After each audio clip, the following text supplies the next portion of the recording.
Hello dear friend, good morning. कैसे हैं आप सभी लोग। स्वागत है आपका हमारे YouTube channel study with Vidhi में। जैसा कि आप लोगों ने देखा, हम लोगों ने 2 चैप्टर फिनिश कर लिया है सीडीपी का।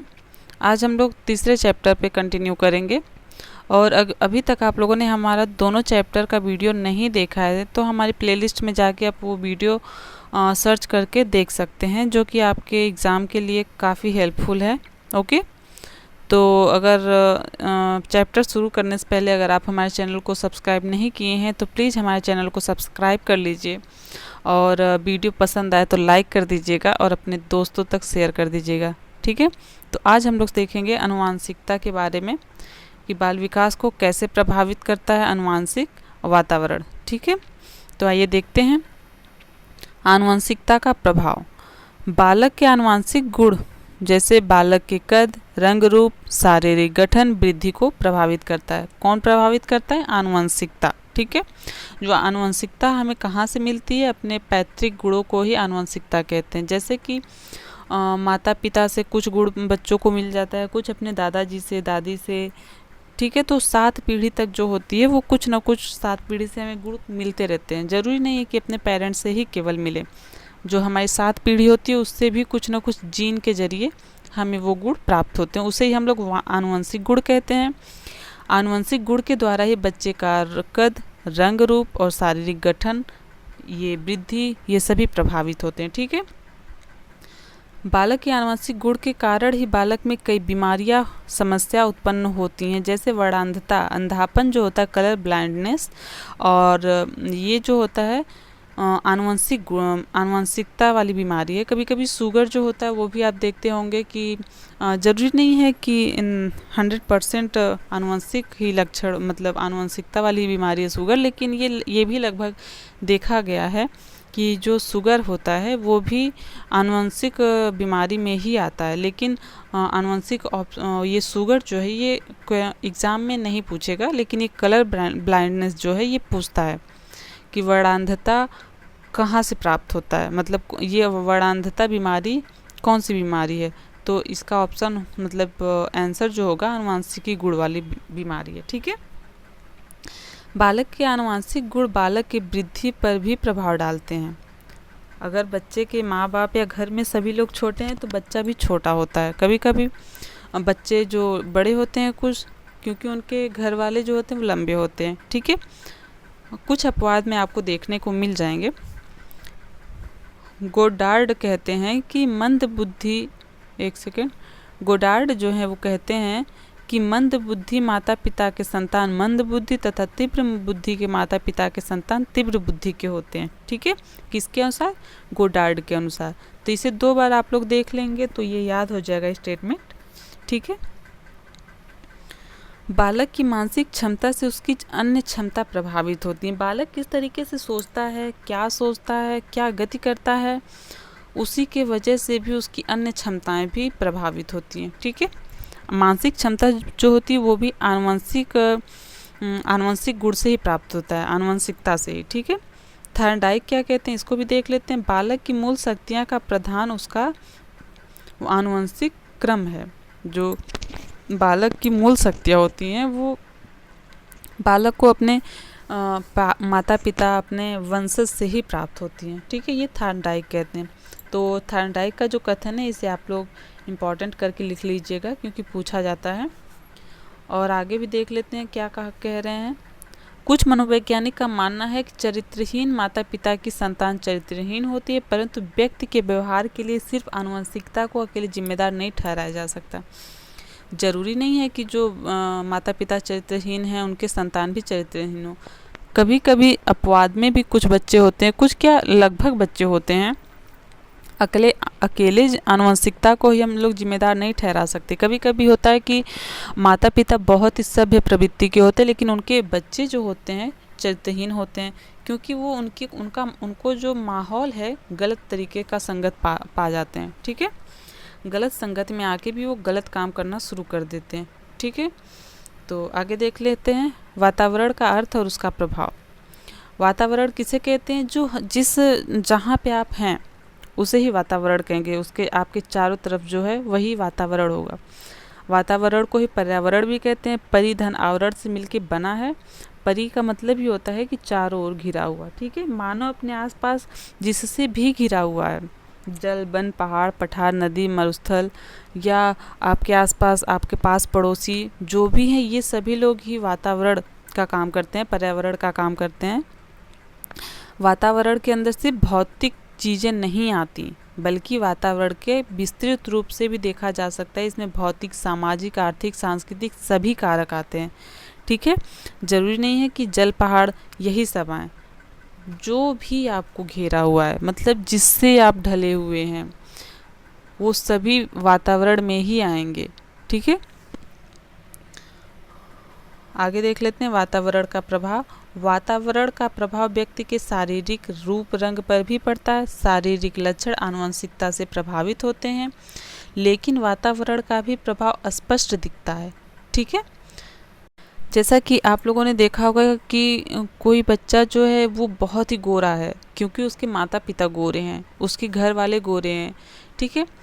लेकिन अगर वो कहीं बाहर जा रहा है, धूप में जा रहा है या कहीं भी जा रहा है, कुछ ऐसे माहौल में जहाँ से उसे गंदगी प्राप्त हो रही है, तो वहाँ बच्चा सांवला दिखेगा, काला हो जाएगा। तो ये वातावरण से भी प्रभावित होता है, ठीक है। ज़रूरी नहीं है कि वो गोरा है तो धूप में जाएगा तब भी गोरा ही रहेगा, कुछ ना कुछ इफेक्ट पड़ेगा उसके ऊपर, ठीक है। वातावरण व्यक्ति के चौमुखी या सर्वांगीण विकास पर भी प्रभाव डालता है, ठीक है। जैसा बच्चा माहौल पाता है, अगर वो घर में है, घर में है, उसे अच्छा माहौल दिया जा रहा है, ठीक है, बच्चा अंदर बहुत ही अच्छा सीख रहा है। लेकिन जब वो बाहर जाता है, बाहर उसका माहौल कैसा है, कैसी संगति है उसकी, उसके फ्रेंड्स कैसे हैं, उसके टीचर्स कैसे हैं, वो कैसे इंसान से मिल रहा है, किस तरीके का एक्टिविटी कर रहा है, तो वो सामाजिक जो होता है, सामाजिक तत्व, सामाजिक वातावरण, वो बच्चे के मानसिक विकास पर काफ़ी प्रभाव डालता है। अगर वो अच्छे लोगों से मिलता है, अच्छे विचारधारा वाले लोगों के साथ रहता है, बिजनेसमैन है तो वो किसी बिजनेसमैन के साथ रह रहा है बालक, तो उसका जो जिसके साथ वो रह रहा है, उसकी संगत का उसके ऊपर बहुत ही ज़्यादा इफेक्ट पड़ता है, ठीक है। बालक के वातावरण का प्रभाव स्पष्ट रूप से किस में दिखता है, देख लेते हैं। मानसिक विकास पर दिखता है, शारीरिक विकास पे दिखता है वातावरण का प्रभाव, बुद्धि पर भी दिखता है, स्वास्थ्य पर भी दिखता है, व्यक्तित्व पर, संज्ञानात्मक विकास पर, संवेगात्मक विकास पर, भाषाई विकास पर, सामाजिक विकास, सब पर दिखता है। समायोजन क्षमता पर भी दिखता है वातावरण का प्रभाव। मानसिक विकास बच्चा मतलब जैसे कि अंदर बाहर जाता है तो संगत उसकी किस तरीके की है, अच्छे सोच वालों के साथ रहेगा तो उसकी सोच जो होगी बहुत अच्छी होगी। कभी कभी गलत संगत में बच्चे पढ़ के घर में तो बहुत अच्छे होते हैं, उनका परिवार जो बैकग्राउंड होता है काफ़ी अच्छा होता है, लेकिन वो जब वहाँ के बाहर निकलते हैं, अपने दोस्त यार अच्छे संगत में पड़ गए तो वो अच्छे हो जाते हैं, लेकिन गलत संगत में पड़ जाते हैं बच्चे तो गलत एक्टिविटी शुरू कर देते हैं, ठीक है। शारीरिक विकास पर प्रभाव पड़ता है। इसी तरीके से बारी बारी शारीरिक, बुद्धि, स्वास्थ्य, व्यक्तित्व, संज्ञानात्मक विकास, संवेगात्मक, भाषाई, सामाजिक, सब पे इफेक्ट पड़ता है वातावरण का, ठीक है। वातावरण जो होता है ये चारों तरफ से बच्चों को प्रभावित करता है। जो मान लीजिए शारीरिक विकास जो हो गया, बच्चा ठंडे प्रदेश में है तो उसका शारीरिक विकास अलग तरीके से होगा, गर्म प्रदेश में है तो उसका शारीरिक विकास अलग तरीके से होगा, ठीक है। तो इसी तरीके से अब आगे हम लोग देख लेते हैं बुद्धि पर कैसे पड़ता है। बुद्धि जैसे कि बालक, कभी कभी आप देखते होंगे कि मंद बुद्धि वाले बालक भी जब तीव्र बुद्धि वाले बालक के साथ रहने लगते हैं तो उनके साथ रह रह के कुछ ना कुछ नई एक्टिविटी सीखते हैं बच्चे, ठीक है। तो वहाँ पे उनकी बुद्धि का विकास हो रहा है, न कि हरासमेंट हो रहा है, ठीक है। अगर कुछ तीव्र बुद्धि के बालक होते हैं लेकिन उनकी संगति अगर अच्छे बच्चों के साथ नहीं है तो वहीं पे उनकी बुद्धि का विकास रुक जाता है, ठीक है, गलत डायरेक्शन में वो जाने लगते हैं। स्वास्थ्य पर भी वैसे ही इफेक्ट डालता है वातावरण। गर्म प्रदेश में है तो उसका स्वास्थ्य कुछ अलग रहेगा, ठंडे में है तो कुछ अलग रहेगा, ठीक है। ऐसे ही बारी बारी हम लोग देख लेते हैं। कभी कभी आप लोग देखते होंगे कि कुछ बच्चे अंतर्मुखी प्रवृत्ति के होते हैं, कुछ बहिर्मुखी प्रवृत्ति के होते हैं, लेकिन कभी आपने ये देखा है कि अंतर्मुखी के कुछ बच्चे हैं जो बाहर जाते हैं, अगर उनका जो फ्रेंड सर्किल है बहिर्मुखी प्रवृत्ति के हैं, तो वो धीरे धीरे, जरूरी नहीं है कि वो अचानक या तुरंत उनके अंदर ये आ जाए कि वो अंतर्मुखी हैं तो बहिर्मुखी प्रवृत्ति के हो जाए, लेकिन काफ़ी हद तक वो उनके अंदर बदलाव आता है। इसीलिए सभी लोग कहते हैं कि जो बच्चों की फ्रेंड सर्किल है उस पर विशेष ध्यान देना चाहिए। ठीक है, तो ऐसे ही बारी बारी आप लोग देख लीजिएगा। अब अगला देख लेते हैं, आनुवंशिकता तथा वातावरण के प्रभाव का शैक्षिक महत्व। ठीक है, बालकों की शिक्षा में आनुवंशिकता तथा वातावरण दोनों का योगदान महत्वपूर्ण है। बालक की यदि आनुवंशिकता अच्छी है परंतु उसे अच्छा वातावरण नहीं मिल पाया तो उसका शैक्षिक विकास ठीक ढंग से नहीं हो पाएगा। जैसा कि हमने आपको पीछे भी बताया कि अगर बच्चा का आनुवंशिक गुण जो है अच्छा है, उसके माता पिता पढ़ने में बहुत अच्छे थे, तो बच्चा भी निसंदेह वो अच्छा ही होगा। लेकिन अगर उसे अच्छा वातावरण मिल जाता है, जिस तरीके का उसका आनुवंशिक गुण है उसी तरीके का उसे बाहर का भी माहौल मिल जाता है, तो बच्चा अच्छा कर ले जाएगा। लेकिन अगर उसका बाहरी वातावरण अच्छा नहीं रहा तो वो ज़रूरी नहीं है कि उतना ही अच्छा करे जितना कि वो पहले अच्छा कर सकता था।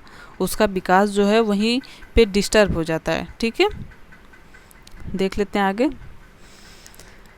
बालकों के सर्वांगीण विकास पर बल दिया जाता है। ऐसे में निश्चित रूप से बालकों का चौमुखी विकास होगा। वर्तमान में व्यक्तित्व की महत्ता अधिक है। इसके अंतर्गत व्यक्ति की सिर्फ सुंदरता नहीं बल्कि उसके गुण, उसके विचार, चिंतन, तार्किक क्षमता, व्यवहार आदि को अच्छा व योग्य बनाने का कार्य होता है। यही वजह है कि शिक्षक, स्कूल आदि की भूमिका महत्वपूर्ण होती है।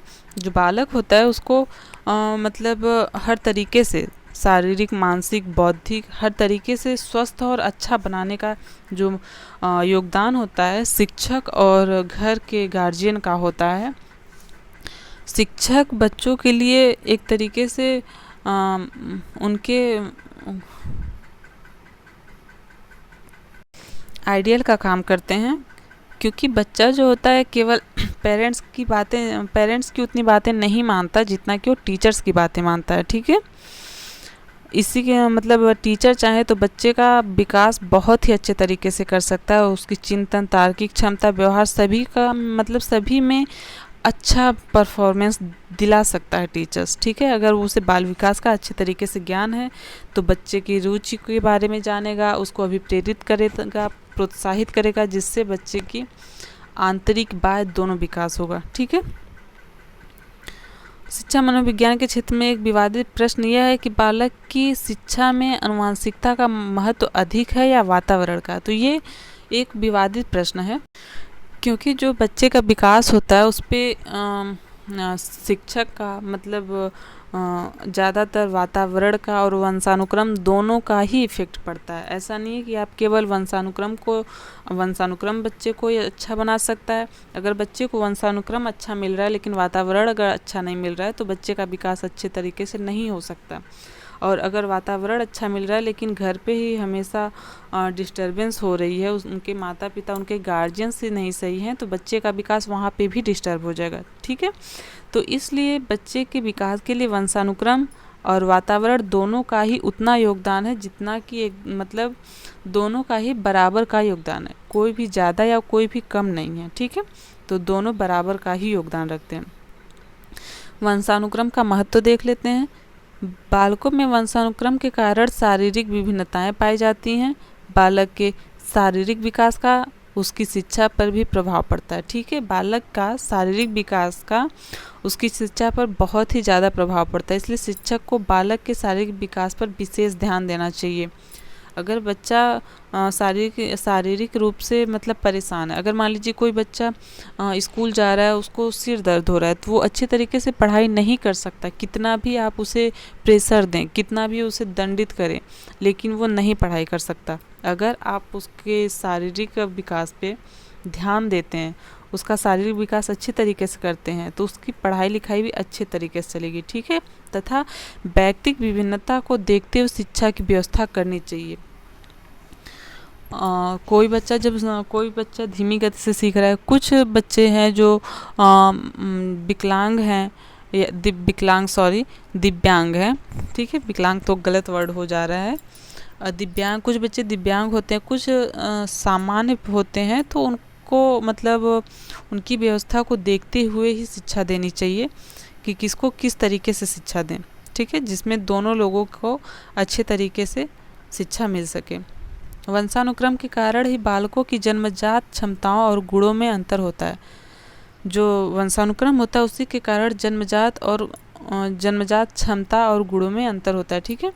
शिक्षा को प्रत्येक बालक की क्षमताओं और योग्यता के अनुसार ही शिक्षा की योग्यताओं का विशेष ध्यान रखना चाहिए। यही है व्यक्तिगत विभिन्नता का मतलब यहाँ पे बताया गया है कि बालक की क्षमताओं और योग्यता के अनुसार कुछ बालक किस गति से सीख रहा है। कोई बालक धीमी गति से सीख रहा है, कोई बालक तेज गति से सीख रहा है। तो ज़रूरी नहीं है कि आप तेज गति से सीख रहा है बालक, मान लीजिए 10 बच्चे तेज गति से सीख रहे हैं और 2 बच्चे जो हैं धीमी गति से सीख रहे हैं, तो आप ऐसा नहीं कर सकते हैं कि दोनों बच्चों को मतलब आप ऐसा नहीं कर सकते कि जो तेज़ बच्चा है आप उसी को केवल देखें और उसी को केवल पढ़ाएं, धीमी गति से सीखने वाले बच्चे को छोड़ दें।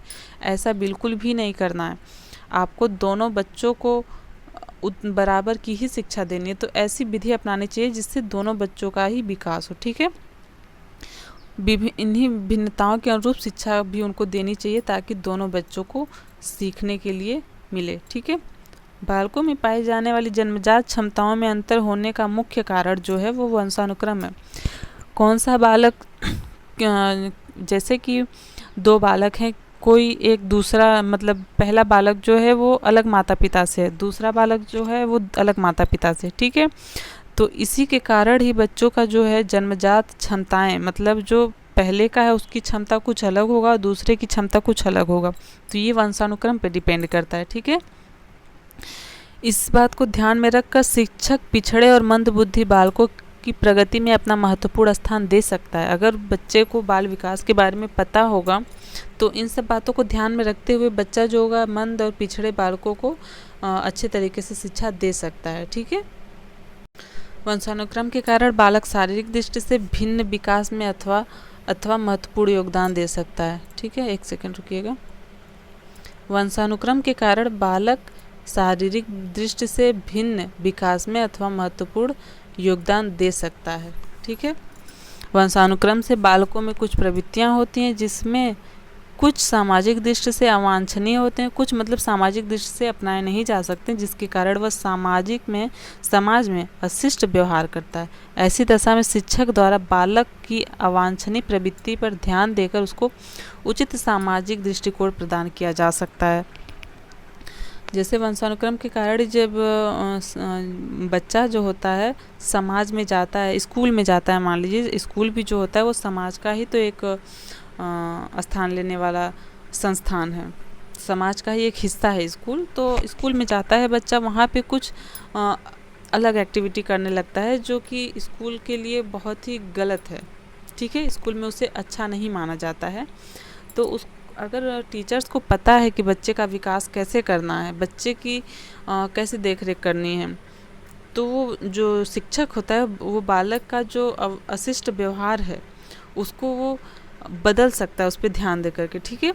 उसे सामाजिक मतलब समाज में किस तरीके से रहना चाहिए। मान लीजिए वो स्कूल में जाता है और कूदता है, टीचर्स को परेशान करता है, एक स्टूडेंट वो दूसरे स्टूडेंट को पीट रहा है, तो जो टीचर्स है वो बच्चे को समझा सकता है, बता सकता है कि ऐसा व्यवहार नहीं करना चाहिए, इस तरीके से नहीं, अलग तरीके से रहो, ठीक है।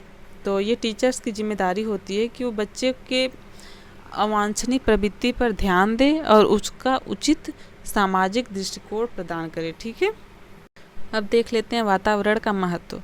वातावरण और वंशानुक्रम और वातावरण दोनों मानव विकास को समान रूप से प्रभावित करते हैं। हमने बता दिया है आपको कि दोनों ही मानव विकास को प्रभावित करते हैं। ऐसा नहीं है कि वातावरण केवल प्रभावित करेगा या केवल वंशानुक्रम ही प्रभावित करेगा, दोनों की बराबर की हिस्सेदारी होती है, ठीक है।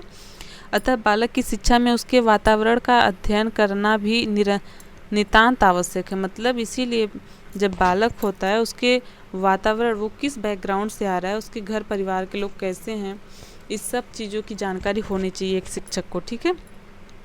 विकास के सभी गुण वंशानुक्रम में निहित होते हैं, किंतु गुणों की संपूर्ण उन्नति विकास पर मतलब जो मान लीजिए जो बालक है उसके अंदर पढ़ने की इच्छा है, ठीक है। वो मान लीजिए उसका घर जो है पेरेंट्स जो हैं उसके वो पढ़ने वाले हैं, ठीक है।